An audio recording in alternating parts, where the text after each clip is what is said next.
تو اسی سال آپ کے قرب میں ایک جگہ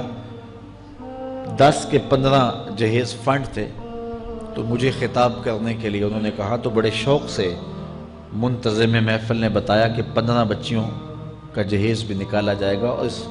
پردے کے پیچھے ہزاروں بچیاں بیٹھی ہوئی ہیں۔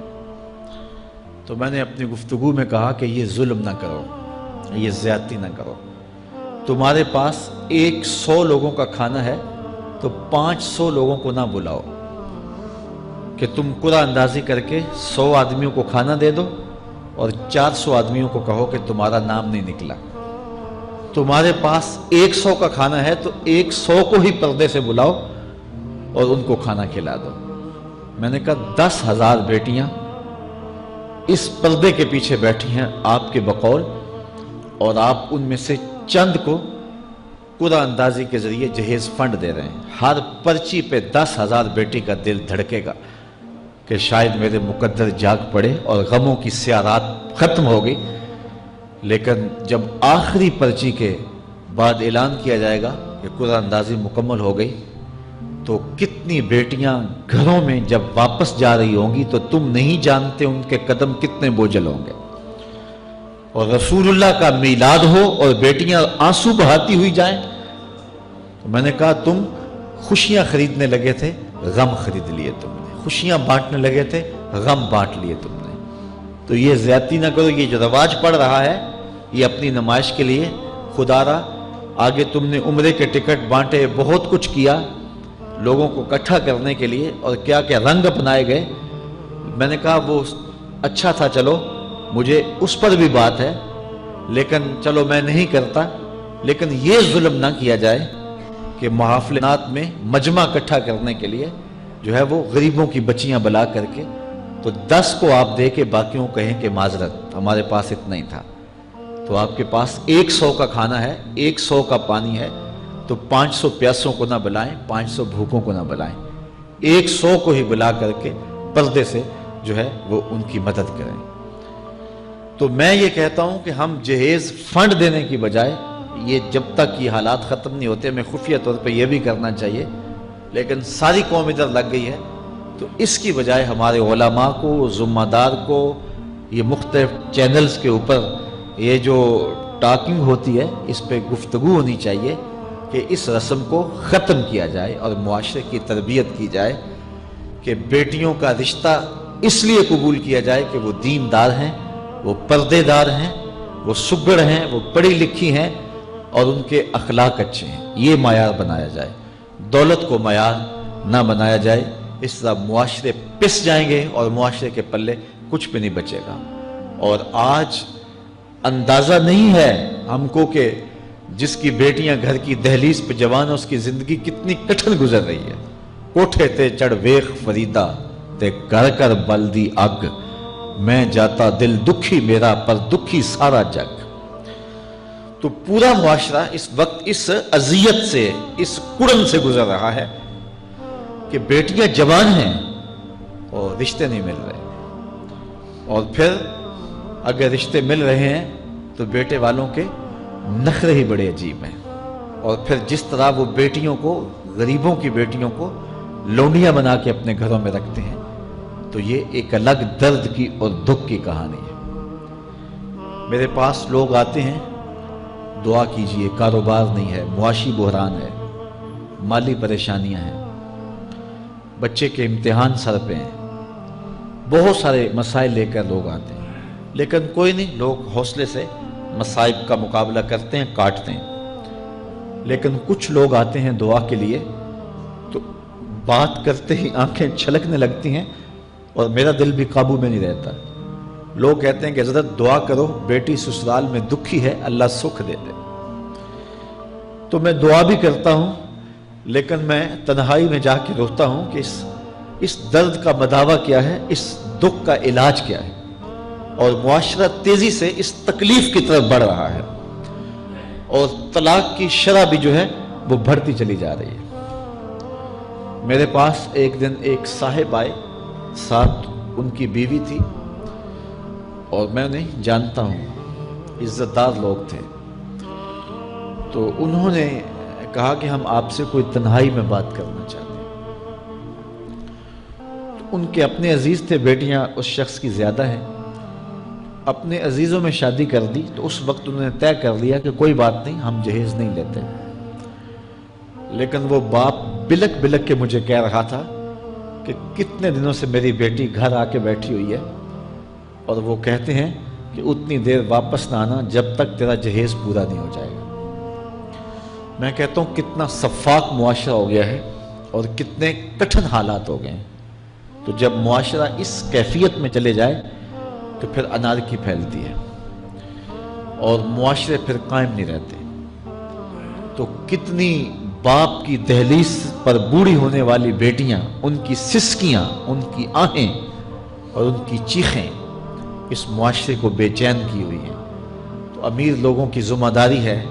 کہ وہ غریبوں کے دکھ بانٹ لیں۔ اللہ تعالیٰ ارشاد فرماتا ہے کہ فَقُّ رَقَبَةٍ او اطعام فی یوم ذی مسغبہ، کسی پھنسے ہوئے کی گردن چھڑانا یہ بڑی نیکی ہے۔ تو اس وقت غریب کی بیٹیوں کا رشتہ کوئی قبول نہیں کرتا۔